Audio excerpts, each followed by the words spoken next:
UP के एटा जिले के गांव अलीगंज के गांव के पास ही एक हॉस्पिटल में एक लड़की का जन्म होता है।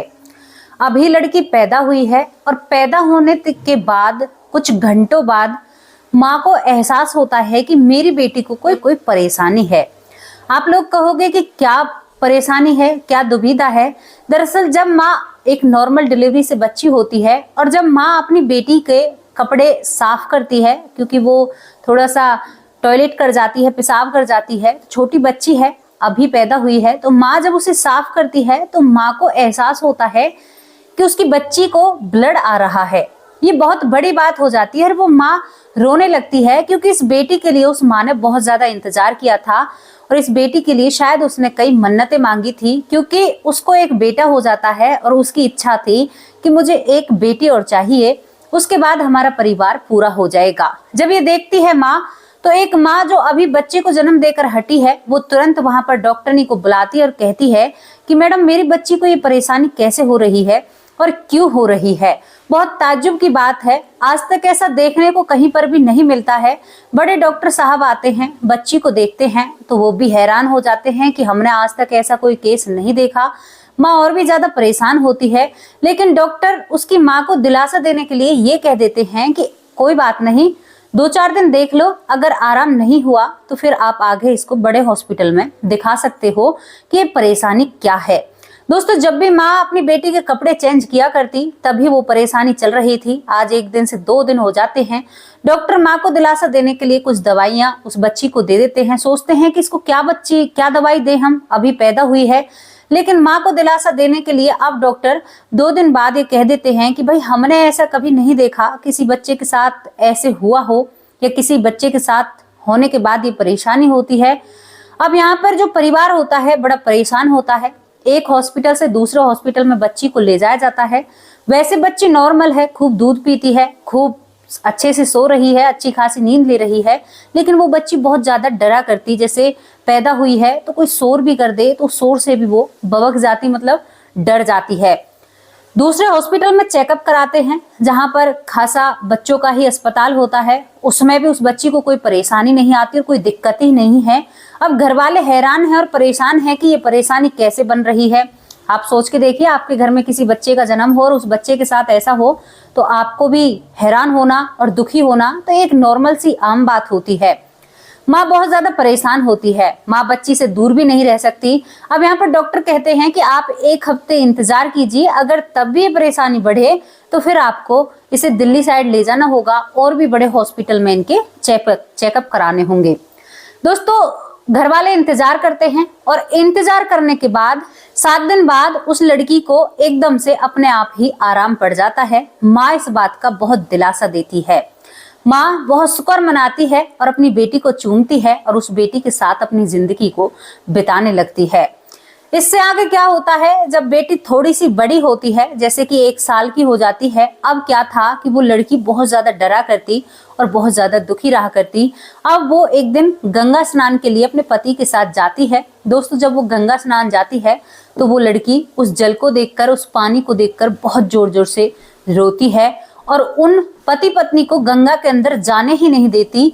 जब वो नदी की तरफ बढ़ा करते तभी वो लड़की जोर जोर से रोने लगती है और इस बात से वो घर वाले परेशान होकर उस दिन उन लोगों ने गंगा स्नान भी नहीं किया और अपने घर वापस लौट कर आ जाते हैं। कहते हैं अपनी माँ से, वो लड़का कहता है जिसकी वो बेटी ही थी, कि माँ पता नहीं इसको क्या हुआ, इसने हमें गंगा के अंदर जाने ही नहीं दिया। दोस्तों, एक इतनी सी बच्ची इतने सारे काम कैसे कर सकती है? ये क्या माजरा था, क्या मामला था? ये घटना आप लोगों को एक चीज तो बहुत जरूरी सिखाकर जाएगी कि आप लोग सोचने पर तो मजबूर हो सकते हो कि क्या ऐसा हो सकता है, क्या ऐसा हुआ है और हो रहा है, अभी हो रहा है। अभी ये लड़की 10 साल की है।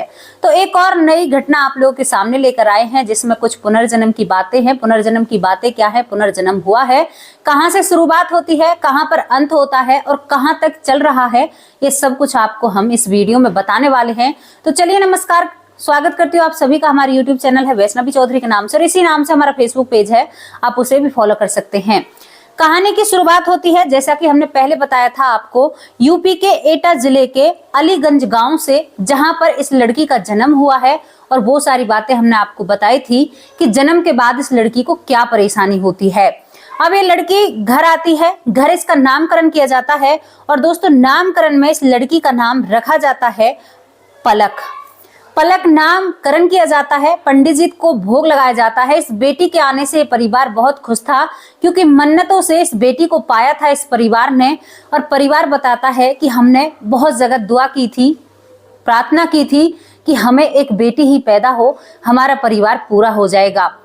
पलक इस दुनिया में आ चुकी थी। पलक शुरू से ही सभी को हैरान और परेशान कर रही थी, लेकिन पलक जैसे ही 1 साल की होती है, 1 साल के बाद ये मन्नत थी कि गंगा मैया में स्नान करके उनको प्रणाम करेंगे, धन्यवाद करेंगे कि आपने हमारी जो इच्छा थी वो पूरी करी। अब उसी बेटी को अपने साथ ले जाते हैं और गंगा मैया में स्नान करने की शुरुआत करते हैं। अब जैसे ही माँ बाप गंगा मैया की तरफ चले तो पलक बहुत जोर जोर से रोने लगती है और माँ बाप को गंगा जी में नहीं जाने देती है, गंगा मैया में। और वो बहुत ही ज्यादा, और उसका चेहरा बिल्कुल लाल हो जाता है, इतना जोर से वो रोती है। अब यहाँ पर जैसे ही माँ बाप बढ़े तो पलक बहुत जोर से रोती है। अब ये नहीं स्नान करते हैं, कहते हैं कि किसी और दिन आएंगे। जो पलक के माँ बाप होते हैं और ये दोनों घर आ जाते हैं। घर आकर सारी बात घर वालों को बताते हैं कि भाई वहां पर तो ऐसा हो गया और पता नहीं ये लड़की ऐसे क्यों करती है, ये जब से पैदा हुई है कोई ना कोई चीज हमारे सामने ऐसे आती है कि मानो जाने क्या हो गया हो। जो पलक की दादी है वो कहती है कि कोई बात नहीं बेटा, कुछ दिन बाद चले जाना, जब ये बच्ची समझदार हो जाए। शायद बहुत बड़ी गंगा मैया हैं, उन्हें देखकर शायद डर गई होगी। परिवार यहाँ पर ये शांति कर लेता है। लेकिन पलक 1 साल की होते ही, करीबन 1.5 साल की जब होती है, तो पलक घर वालों के सामने बहुत अजीब अजीब हरकतें करती है। पलक पंखे को नहीं चलने देती है, पंखा बंद करो, बिल्कुल अपनी माँ के आंचल में छुप जाया करती। लेकिन घर वाले इस बात पर ध्यान नहीं देते, भाई गर्मी चलती है तो पंखे की तो बहुत ज्यादा जरूरत है। लेकिन पलक पंखे से भी डरा करती, नदी से भी डरा करती। दोस्तों अब पलक 2.5 साल की हो जाती है। 2.5 साल की होने के बाद पलक अपनी माँ से कहती है, मुझे डर लग रहा है, मम्मी इस पंखे को बंद करो। अब जब अपने बच्चे की हालत देखकर घर वालों ने पंखा चलाना भी बंद कर दिया था, पंखे को भी बहुत कम चलाया करते। यहाँ पर एसी का इंतजाम किया जाता है और एसी घर में चलाया जाता है। 2.5 साल की होने के बाद जो पलक की माँ होती है वो सोचती है कि अभी स्कूल जाने लायक तो नहीं है, लेकिन जो पास ही में गाँव में आंगनवाड़ी है, अपनी बच्ची को वहां पर पढ़ने के लिए भेज दूं। मेरी सारी समस्याएं पूरे दिन मेरे पास रहती है, कुछ सीखेगी, लिखेगी, पढ़ेगी तो बहुत अच्छा होगा। अब यहाँ पर जो पलक की माँ होती है वो पलक को लेकर स्कूल जाती है। अब जैसे ही वो स्कूल में जाती है तो पलक अपनी माँ की गर्दन को पकड़ लेती है और बहुत जोर से अपने पैरों को माँ से खींच लेती है कि मैं अब नीचे नहीं उतरूंगी। वहां पर जो पढ़ा रही थी मैडम होती है वो काफी सारी कोशिश करती है पलक को लेने की, तो वो जोर जोर से चीखने लगती है और कहती है कि ये तो मुझे पंखे से लटका देंगे, यहाँ पर तो बच्चे हैं, ये लोग तो मुझे मार देंगे, मेरे साथ इन लोगों ने बहुत गंदा व्यवहार किया था। ये बात सुनकर उस माँ की आंखों में भी आंसू आ जाते हैं कि मेरी बच्ची इतने जोर जोर से क्यों चीख रही है। अब यहाँ पर पलक की माँ अपनी बेटी को वहां पर नहीं छोड़ती है, वो अपनी बेटी को घर ले आती है और घर लाकर कहती है कि बेटा तुम्हें क्या हुआ था, अब तक तो तू घर में ही पंखों को देखकर विवाद किया करती, लेकिन अब तू स्कूल में भी जाकर ऐसी हरकतें करती है, तुझे पढ़ना नहीं है। तो वो रोने लगती है और माँ की गोद में बिल्कुल अपनी माँ को दोनों हाथों से पकड़ कर कहती है कि माँ वहां पर एक टीचर होगा और वो टीचर मेरे साथ गंदी हरकत करेगा और मैं बहुत ज्यादा दुखी हो जाऊंगी और शायद ये लोग मुझे मार भी देंगे। माँ तुम मुझे वहां पर क्यों छोड़कर आ रही हो। ये बात सुनकर वो माँ काफी हैरान हो जाती है कि टीचर तुम्हें कैसे मार सकता है, बेटा वहां पर तो मैडम है। जब यहाँ पर पलक कहती है कि नहीं माँ, वो दूसरे कमरे में बैठे हुए होंगे एक कुर्सी पर और उनके सामने एक मेज होगी। ये बात सुनकर वहां उसकी माँ अब और भी ज्यादा कुछ पूछना चाहती है, कहती है कि बेटा आखिर तुम कहना क्या चाहती हो। तो वो कहती है कि माँ मुझे मेरे साथ ना टीचर ने बहुत गंदा किया और मुझे ना पंखे से लटका दिया और पंखे से मुझे मार दिया। माँ मैं अब नहीं जाऊंगी, मैं वहां पर मुझे लेकर मत जाना, वो लोग मुझे मार देंगे, मेरे टीचर ने मुझे मार दिया। ये बात सुनकर माँ बहुत दुखी होती है, सारी बातें अपने पति को बताती है। यहाँ पर परिवार वालों को पहले से ही शक हो रहा था कि हमारी बेटी को कुछ ना कुछ पिछली चीजें याद हैं या पिछले जन्म की कुछ बातें याद हैं, लेकिन बेटी के सामने इन सारी बातों को ज्यादा नहीं किया जाता था क्योंकि ज्यादा बच्चे के ऊपर प्रेशर नहीं डालना चाहिए। लेकिन अब हद से ज्यादा पलक की हरकतें बढ़ने लगी थी। जितनी ज्यादा हरकतें बढ़ती हैं, माँ उतना ही परेशान हो जाती है और कहती है कि ये सब कुछ मामला कैसे सही होगा, मेरी बेटी कैसे सही होगी। अपनी बेटी को कई बार डॉक्टर के पास लेके गई थी, बचपन में भी वो अपनी बेटी की बहुत केयर किया करती, अब भी बेटी बचपन में ही है, डॉक्टर के पास दिखाती है तो डॉक्टर कुछ भी नहीं बताते हैं। यहाँ पर अब दोबारा से पलक को उसी आंगनवाड़ी में ले जाया जाता है और पलक वहां पर बहुत जोर जोर से रोने लगती है और कहती है कि उस कमरे से टीचर आएगा और मेरे साथ गंदी हरकत करेगा, आप लोगों को समझ में नहीं आ रहा, वो मेरे साथ गंदी हरकत करेगा और फिर मुझे मारकर पंखे से लटका देगा। दोस्तों, घर वालों की नींद उड़ा दी थी इस बच्ची ने। घर वाले बहुत ज्यादा परेशान हो जाते हैं क्योंकि बच्ची वो बात कह रही थी जो बात उनके घर में कहीं दूर दूर तक इन बातों का कोई भी संबंध नहीं होता। एक बच्ची के साथ गलत कौन कर सकता है। यहाँ पर दूसरे दिन भी यही मामला होता है और रोती रोती एक माँ अपनी बेटी को घर ले आती है, सर पर हाथ रखकर बैठी हुई है कि अब ये पढ़ेगी कैसे, ये तो क्लास में जाते ही इन हरकतों को करती है। वो दोबारा से अपनी बेटी को पूछती है तो आज वो लड़की और कुछ नया बताती है। वो कहती है कि माँ, मैं 8वीं क्लास में पढ़ा करती थी और जब मेरे एक टीचर होते हैं, वो उस स्कूल के प्रिंसिपल भी होते हैं जहां मैं पढ़ा करती थी, सारे बच्चे स्कूल से चले जाते हैं और स्कूल से जाने के बाद जो प्रिंसिपल होते हैं मुझे किसी काम से स्कूल में ही रोक लेते हैं और वहां पर मेरे साथ गंदी हरकत करते हैं और गंदी हरकत करने के बाद मुझे पंखे से लटकाकर मार देते हैं और उनके साथ एक और व्यक्ति होता है। वो कहती है कि माँ, मेरे पिता हैं, पिता का नाम मेरे का ब्रजेश है, ब्रजेश मेरे पापा हैं, ये मेरे दूसरे पापा हैं और वो मेरे पहले पापा हैं। माँ, मेरे साथ इतना बुरा हुआ था, मैं कभी ऐसे स्कूल में नहीं जाऊंगी, मुझे नहीं पढ़ना। और वो बच्ची सुबकियां लेते लेते रोती रोती अपनी माँ की गोद में सो जाती है। दोस्तों, करीबन 2 साल 7 महीने या 8 महीने की बच्ची जब ऐसी बातें करे तो माँ बाप के तो होश उड़ने एक आम बात होती है।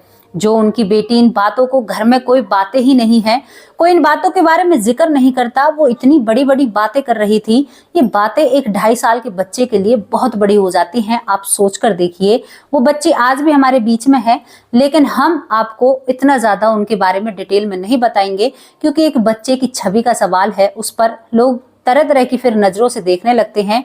आप सोच सकते हो, हमने एक घटना पहले बताई थी, जिस घटना में एक महिला के पेट से उसके ही जेठ ने जन्म लिया था, तो वो महिला अपने उस बेटे को ही छोड़कर अपने घर चली जाती है। कहती है कि अगर इसको पिछले जन्म की याद है तो ये तो मुझे भाभी कहता है, तो मैं इसके साथ कैसे रह सकती हूँ। तो यही सब चीजें हमें फिर परेशान करने लगती हैं। हालांकि फिर भी हमने गांव का नाम आपको बिल्कुल एग्जैक्ट बताया है, ये स्थान वहीं पर है, आप जा सकते हो। अब तो ये परिवार दिल्ली आकर रहने लगता है। इसके बाद क्या होता है दोस्तों, अब ये रोज नई बातें बताती है। धीरे धीरे ये 3 साल की हो जाती है। घर वालों को पता चल चुका था कि हमारी बेटी ने दूसरा जन्म लिया है, लेकिन इस बच्ची को ये नहीं पता था कि उस टीचर का नाम क्या है, वो टीचर कहाँ का है। अब जैसे ही ये लड़की 3 साल की होती है, 3 साल के बाद एक दिन ये सबरा परिवार बैठकर एक साथ खाना खा रहा था और टीवी पर मैच चला हुआ था। ये बच्ची कुर्सी पर बैठी हुई पैरों को हिला रही थी।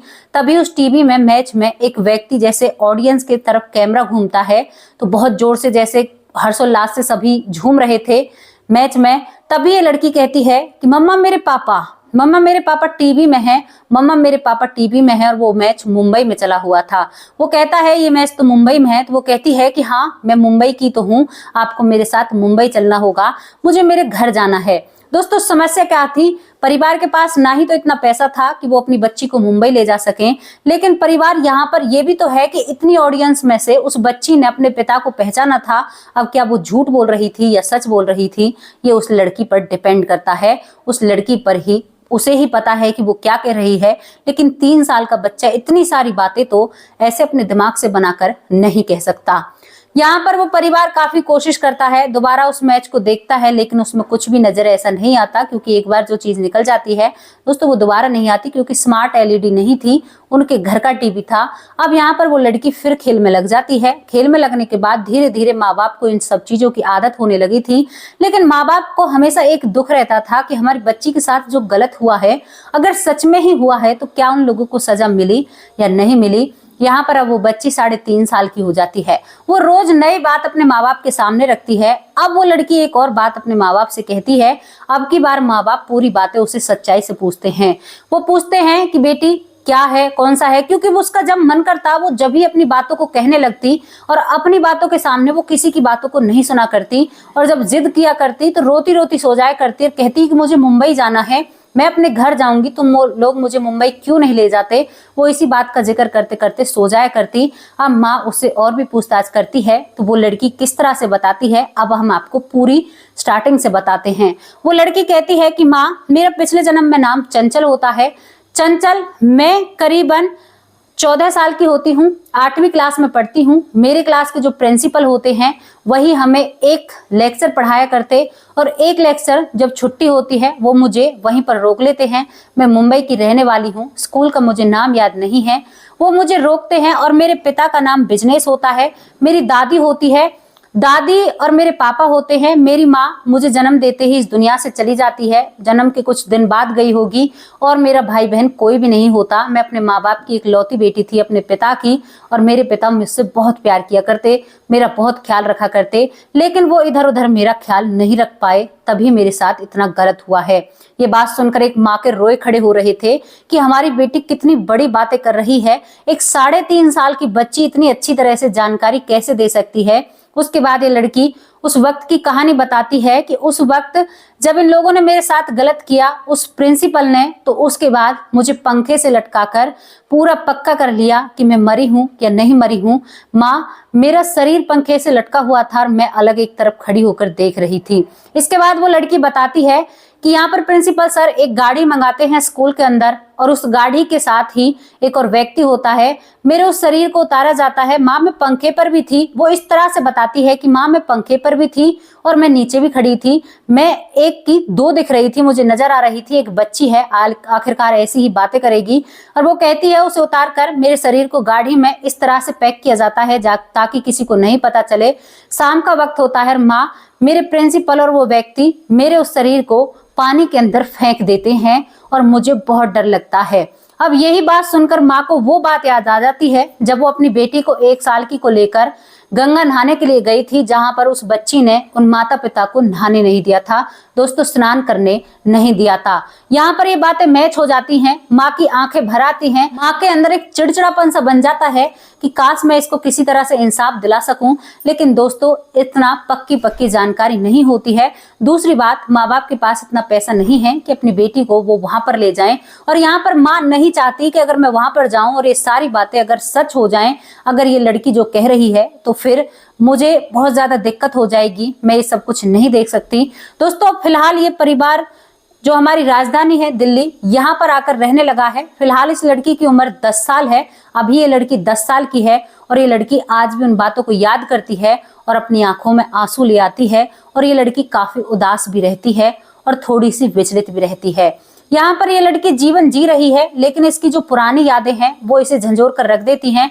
परिवार ने भी अपने आप को इसी की तरह ढाल लिया है। जिस स्कूल में इस लड़की का एडमिशन कराया जाता है, अब तो ये बहुत अच्छे से स्कूल जाती है, लेकिन उस स्कूल में एक व्यवस्था देखी जाती है कि भाई हमारी बच्ची को केवल महिला टीचर ही पढ़ाएंगी, हमारी बेटी को कोई जेंट्स टीचर नहीं पढ़ाएगा। क्योंकि उसके बाद भी कई मामले ऐसे आए थे जब ये अपनी बच्ची को छोड़ने के लिए जाया करते तो इनकी बच्ची उन टीचरों को देखकर घबरा उठती, लेकिन जब कोई महिला टीचर इसको पढ़ाया करती तो उसके साथ बहुत हंसी खुशी रहा करती, बहुत अच्छे से पढ़ाई को किया करती। अब इस लड़की ने स्वीकार कर लिया है पंखे को, घर में पंखा चल सकता है, लेकिन करीबन 7 से 8 साल तक उस घर में पंखे का नाम नहीं होता है, पंखा नहीं चलता।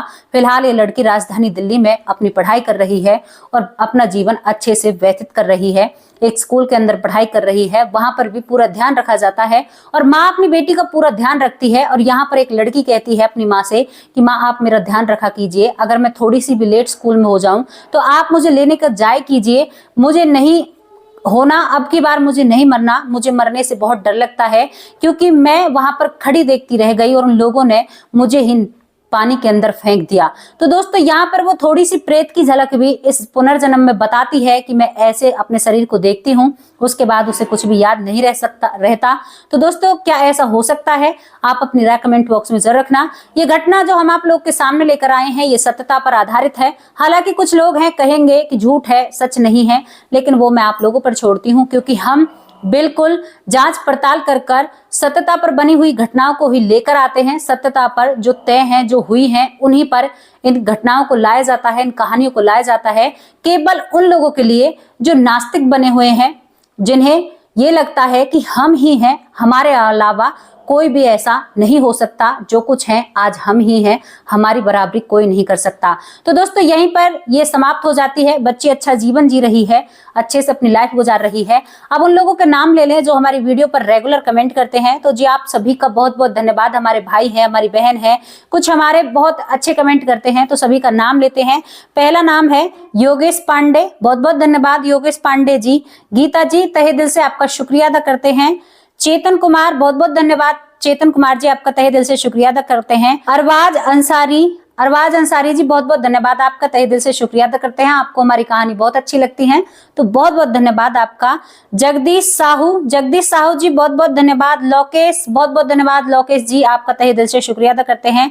आर के वर्मा जी, बहुत बहुत धन्यवाद, नमस्कार, आपको तहे दिल से शुक्रिया अदा करते हैं। महिर गौतम जी, बहुत बहुत धन्यवाद। राजेश, बहुत बहुत धन्यवाद राजेश जी।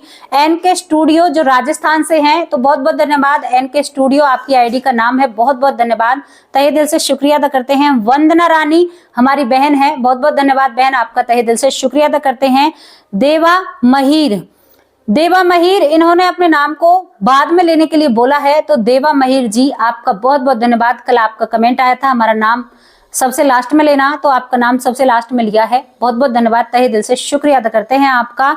जर्नल सिंह जी हमारी वीडियो पर बहुत अच्छे कमेंट करते हैं, बहुत बहुत धन्यवाद, आपकी राय बहुत अच्छी होती है, तहे दिल से आपका शुक्रिया अदा करते हैं। ऐसे ही सपोर्ट कीजिए, आगे बढ़ने का मौका दीजिए। उन लोगों के नाम लिए जाते हैं जिनके कमेंट बहुत ही प्यारे और बहुत अच्छे होते हैं, क्योंकि दोस्तों जो अच्छा करते हैं ना, उनके साथ हमेशा अच्छा होता है। बहुत बहुत धन्यवाद, नमस्कार, जय हिंद, जय भारत।